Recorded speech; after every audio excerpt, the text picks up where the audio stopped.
4 अप्रैल 2025 पूरे भारतीय पार्लियामेंट में युद्ध का माहौल, दीवारों से चिल्लाने की गूंज सुनाई दे रही है। 12 घंटे के डिस्कशन के बाद राज्यसभा के 128 मेंबर पक्ष में फैसला देते हैं और वक्फ अमेंडमेंट बिल का जन्म होता है। माननीय गृह मंत्री जी, अब ध्यान से सुनिएगा मान्यवर।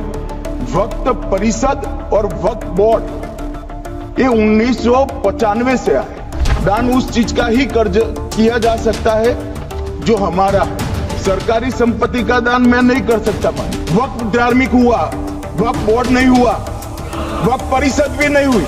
अरे सुनो भाई, वक्फ तो दशकों से चला आ रहा है। वक्फ सेक्रेड है। वक्फ अल्लाह को मुस्लिम कम्युनिटी की तरफ से तोहफा है जिसे मुस्लिम कम्युनिटी मैनेज करती है। हजारों लाखों करोड़ों की प्रॉपर्टी, स्कूल्स, ग्रेवयार्ड, मॉस्क, मगर सिर्फ मुस्लिम कम्युनिटी के लिए। मगर अब रूल्स चेंज क्यों हो गए हैं? Waqf is an anti Muslim bill. ये मैं नहीं कह रहा, ये लोग बोल रहे हैं। बीजेपी के हिसाब से वक्फ एक लैंड माफिया है जो दूसरों की जमीनें हड़पना चाहता है। वही ओपोजिशन की माने तो ये बीजेपी का मुस्लिम कम्युनिटी पर रिलीजियस अटैक है। अमित शाह के हिसाब से इससे करप्शन कम होगा, लोगों को अपना हक मिलेगा। किरण राजू के हिसाब से इससे इंक्लूसिविटी बढ़ेगी। मगर अगर ये इतना ही अच्छा है तो कोलकाता, अहमदाबाद और कितने ही ऐसे शहरों में प्रोटेस्ट क्यों हो रहे हैं?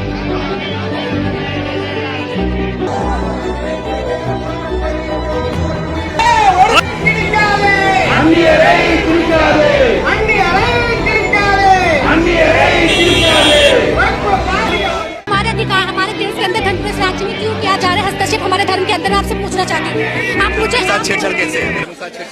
हमारे धर्मनिरपेक्ष राज्य के अंदर किसी भी धर्म का प्रचार करने का अधिकार है या नहीं? आप मुझे बताइए। कर तो रहे हो आप लोग। You can tell me. तो फिर हमारा हस्तक्षेप क्यों किया जा रहा है? धर्मनिरपेक्ष राज्य के अंदर धर्म के अंदर हस्तक्षेप नहीं किया जाता। क्या हस्तक्षेप किया? हस्तक्षेप किया तो जा रहे हैं हमारे मस्जिदों के अंदर।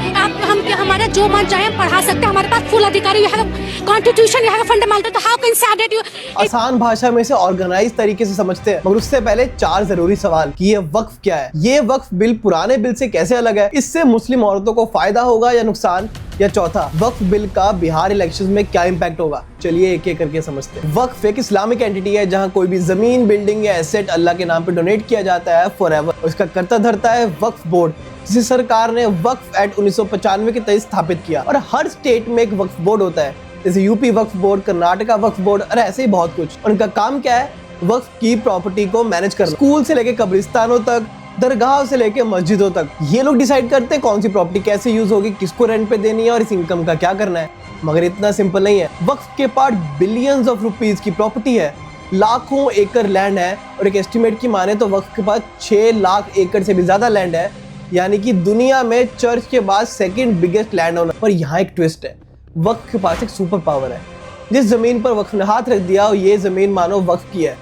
अगर ये आपकी जमीन है तो आपको प्रूव करना है कि ये आपकी जमीन। यहाँ तक कि वक्फ के हिसाब से तो मुकेश अंबानी का एंटीला भी एक वक्फ प्रॉपर्टी है। वक्फ को समझना है तो वक्फ अमेंडमेंट बिल 2025 के बदलावों को समझना होगा। एक जमीन है जहाँ सालों से नमाज पढ़ी जाती है, कब्रिस्तान बना या मदरसा खुला है, कोई पेपर या डॉक्यूमेंट कुछ नहीं। मगर वक्फ के हिसाब से एक वक्फ प्रॉपर्टी है, वक्फ बाय यूजर रूल के अंडर। इस रूल की माने तो ट्रेडिशनली कोई भी जमीन जो वक्फ के काम के लिए यूज हुई है उसे अपने मुताबिक वक्फ उसे क्लेम कर सकता है और उसके लिए ऑफिशियल डॉक्यूमेंटेशन या ऑफिशियल डोनेशन की भी कोई जरूरत नहीं है। ये था वक्फ एक्ट 1995। मगर सरकार के हिसाब से वक्फ बाय यूजर का ड्रामा खत्म। यानी कि वक्फ को कुछ भी क्लेम करना है तो उसके लिए ऑफिशियल डॉक्यूमेंट्स लगेंगे, डोनेशन का प्रूफ लगेगा, लीगल अथॉरिटी और सब कुछ। इसके साथ साथ डिस्ट्रिक्ट कलेक्टर का भी प्रूफ लगेगा। रीजनेबल आर्ग्यूमेंट्स और रीजनेबल प्रूफ्स होंगे तभी क्लेम कर पाएंगे। इसी में एक दूसरा और ट्विस्ट, अगर आपको वक्फ को कुछ डोनेट करना है, यानी कि आपको वक्फ डोनर बनना है, तो उसके लिए आपको कम से कम 5 साल से प्रैक्टिसिंग मुस्लिम होना पड़ेगा। यानी कि रीसेंट कन्वर्ट्स वक्फ को डोनेट नहीं कर सकते। दूसरा प्रोविजन है inclusion of non Muslim member in Waqf board.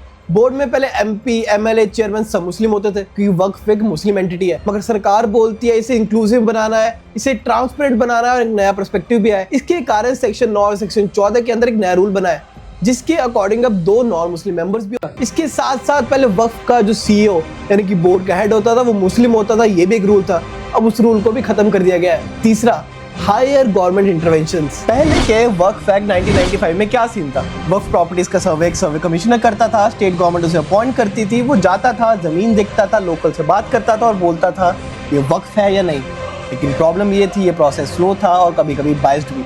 Gujarat और उत्तराखंड में तो सर्वे शुरू ही नहीं हुए और यूपी में 2014 का सर्वे अभी तक लटका हुआ है। मगर ये वक्फ अमेंडमेंट बिल 2025 ने तो पूरी गेम ही बदल दी। अब सर्वे कमिश्नर का रोल ही खत्म, उसकी जगह डिस्ट्रिक्ट कलेक्टर है, उससे बड़ा ऑफिसर असाइन होगा जो पूरी वक्फ प्रॉपर्टीज का सर्वे करेगा, उसका एक एक हिसाब मांगेगा और एंड में डिसीजन लेगा कि ये वक्फ प्रॉपर्टी है या नहीं। अगर बाई चांस कुछ सरकारी निकला तो वो वक्फ का नहीं रहेगा। जैसे कि दिल्ली की 123 प्रॉपर्टी जो वक्फ ने क्लेम करी थी, अब वो सब की सब सरकारी प्रॉपर्टीज प्रूफ। यूपीए सरकार ने देश की राजधानी दिल्ली के अंदर में सबसे प्राइम प्रॉपर्टी 123 प्राइम प्रॉपर्टी को डी नोटिफाई करके दिल्ली वक्फ बोर्ड को सौंप दिया है। यानी कि कलेक्टर का डिसीजन ही फाइनल होगा।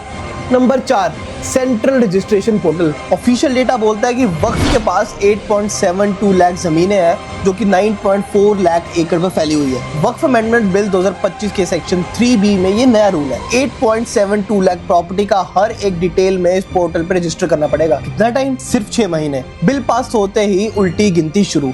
अगर नहीं किया तो वक्फ स्टेटस खत्म। अगर आपको एक्सटेंशन चाहिए तो एक्सटेंशन के लिए ट्रिब्यूनल को सफिशिएंट कॉस्ट दिखाना पड़ेगा। आज की तारीख में ऑफिशियल डेटा की माने तो वक्फ की 3,56,000 ऐसी प्रॉपर्टीज है जो कि रजिस्टर्ड है, मगर उसका साइज क्या है, उसकी ओनरशिप क्या है, उसके कागजात क्या है, एक एक चीज अपलोड होगी और कुछ भी गलत निकला या कुछ भी सरकारी निकला तो वो वक्फ प्रॉपर्टी नहीं होगी। जैसे दिल्ली की 123 प्राइम प्रॉपर्टीज अब वक्फ की नहीं रही। ये एक डिजिटल रेवोल्यूशन है, सब ऑनलाइन, सब transparent. Number 5, limitation act. Limitation act 1963 में भारत में शुरू हुआ, जो बोलता है कि आपको अपना हक चाहिए तो समय पर कोर्ट आओ। हर केस का एक निर्धारित समय होता है, जैसे प्रॉपर्टी डिस्प्यूट के लिए 12 साल, कॉन्ट्रैक्ट के लिए 3 साल, और इसी समय के अंदर अंदर आपको अपना केस दर्ज करना है। अगर आपने नहीं किया तो सब रफा दफा, सब डिसमिस्ड। मगर वक्फ एक्ट 1995 के अंदर सेक्शन 107 बनाया गया, जिसके अंडर लिमिटेशन एक्ट वक्फ पर एप्लीकेबल नहीं होता, यानी कोई निर्धारित समय नहीं है। जब वक्फ का मन चाहे वो उठ कर केस डाल सकता है, यानी कि 100 साल पुराने केस पे भी क्लेम किया जा सकता है, चाहे प्रूफ हो या ना हो। पर अब नहीं। वक्फ अमेंडमेंट बिल 2025 के तहत सेक्शन 107 में कुछ अमेंडमेंट्स लाए गए। जो लिमिटेशन एक्ट पहले वक्फ पर एप्लीकेबल नहीं था, अब वो वक्फ पर एप्लीकेबल होगा। यानी आपको कुछ क्लेम करना है, कोई डिस्प्यूट है, कोर्ट में केस दर्ज करना है, तो 12 साल के अंदर आपको केस दर्ज करना पड़ेगा, वरना खत्म, टाटा बाय बाय, कोई नहीं सुनेगा। इसके साथ साथ कुछ मुस्लिम महिलाओं के लिए भी प्रोविजंस हैं, जैसे कि इनहेरिटेंस। पहले क्या होता था, जैसे 10 एकड़ की लैंड किसी ने वक्फ को दे दी, अब जो बचा वो सब बेटे का, बेटी को कुछ नहीं मिलता था। मगर अब ऐसा नहीं है, कम से कम 1/3 हिस्सा बेटी को देना पड़ेगा, यानी कि 1/3। तब उसके बाद ही आप किसी लैंड को वक्फ डिक्लेयर कर सकते हैं। इसके साथ साथ कुछ डिसीजन मेकिंग पावर। अब वक्फ बोर्ड पर 2 औरतें भी बैठेंगी, यानी कि अब वो बोल सकती हैं कि 1 लाख का फंड गर्ल्स के स्कूल के लिए जाए या विडोज के लिए ट्रेनिंग सेंटर बनाओ। पहले औरतों की कोई आवाज ही नहीं सुनता था, अब 8.72 लाख प्रॉपर्टीज पर उनका भी कंट्रोल होगा। इसके साथ साथ फाइनेंशियल सपोर्ट फॉर वुमेन। वक्फ अलाल औलाद का मतलब था प्रॉपर्टी अल्लाह के नाम पर है, लेकिन फैमिली के लिए इनकम। अब बिल बोलता है विडो, डिवोर्सी और ऑर्फन को भी उसका हिस्सा मिलेगा। वक्फ अब एक रिफॉर्म नहीं रहा है, वक्फ अब एक पॉलिटिकल मुद्दा है। सभी सरकारों को इसमें कूदना है, सभी सरकार को इससे वोट भी चाहिए। बिहार इलेक्शन सर पे है और मेरी मानो तो बिहार इलेक्शन अब वक्फ पर ही लड़े जाएंगे। बिहार में 243 सीट्स है, जिसमें 47 ऐसी कॉन्स्टिट्यूएंसीज है जहाँ मुस्लिम्स का दबदबा है, यानी कि 17% मुस्लिम्स, यानी कि 2.3 करोड़ की पॉपुलेशन। इतनी बड़ी पॉपुलेशन को आप इग्नोर नहीं कर सकते, वो भी इसी देश का हिस्सा है। एक तरफ है अमित शाह और बीजेपी, और उसका समर्थन किया जेडीयू यानी नीतीश कुमार की पार्टी ने। बीजेपी से तो मुस्लिम वोटर ऑलरेडी नाराज है, अब जेडीयू ने इस बिल का समर्थन कर दिया तो उनसे भी नाराज है। यहां तक जेडीयू के 2 मुस्लिम मेंबर ने तो रिजाइन तक कर दिया। वहीं दूसरी तरफ कांग्रेस बिहार में आरजेडी के साथ है, 17% मुस्लिम वोट को कंसोलिडेट करने की पूरी कोशिश करेगी। मगर इस कहानी में एक और एंगल, पसमंदा मुस्लिम्स।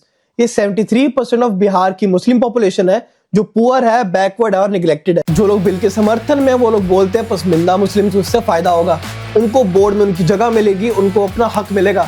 यहाँ की जेडीयू के मेंबर संजय कुमार ने राज्यसभा में भी यही पॉइंट रखा। मगर पसमंदा लीडर्स डिवाइडेड है, कुछ बोलते हैं इससे फायदा होगा, कुछ बोलते हैं इससे उनका हक मार लिया जाएगा। और ये पूरी कहानी वक्फ बिल का सबसे बड़ा सवाल यही है, जहां एक तरफ ये ट्रांसपेरेंसी की बात करता है, एक तरफ ये औरतों के हक की बात करता है, वहीं दूसरी तरफ रिलीजियस मुद्दों में सरकारी इंटरवेंशन क्यों। चलिए एक ऑल्टर ओपिनियन एक्सप्लोर करते हैं। वक्फ के बाद जितनी जमीन है उससे सालाना 20,000 करोड़ रुपए तक का रेंटल इनकम जनरेट हो सकता है। मगर हो कितना रहा है? सिर्फ 200 करोड़। उसका रीजन है इनएफिशिएंसीज। उसी इनएफिशिएंसी को खत्म करने के लिए न्यू बिल लाया गया है, मगर ये बिल कितना एफिशिएंट है ये कौन देखेगा? इसीलिए एक कमीशन बिठाई जानी चाहिए जो हर 5 साल में इसका पूरा असेसमेंट करे, कितना रेवेन्यू जनरेट हुआ, कितने केस सॉल्व हुए, और अगर कोई चेंजेस चाहिए वो बदलाव भी करे। इसके साथ साथ मुस्लिम कम्युनिटी में भी कितने ऐसे लोग हैं जो मार्जिनलाइज्ड है, पुअर है, बैकवर्ड है, उनका कौन देखेगा? उनको कैसे फर्क पड़ रहा है ये भी इस बिल को देखना है। ऐसे ही कितने बिल आते हैं, आपको क्या लगता है कि सभी बिल्स के लिए ऐसी कमीशन होनी चाहिए? आज के लिए बस इतना ही। हम ऐसे ही पॉपुलर टॉपिक्स पर अनपॉपुलर ओपिनियंस लाते रहेंगे। आपका क्या ओपिनियन है कमेंट में लिखना, चैनल को सब्सक्राइब करना, वीडियो अच्छी लगे तो लाइक करना।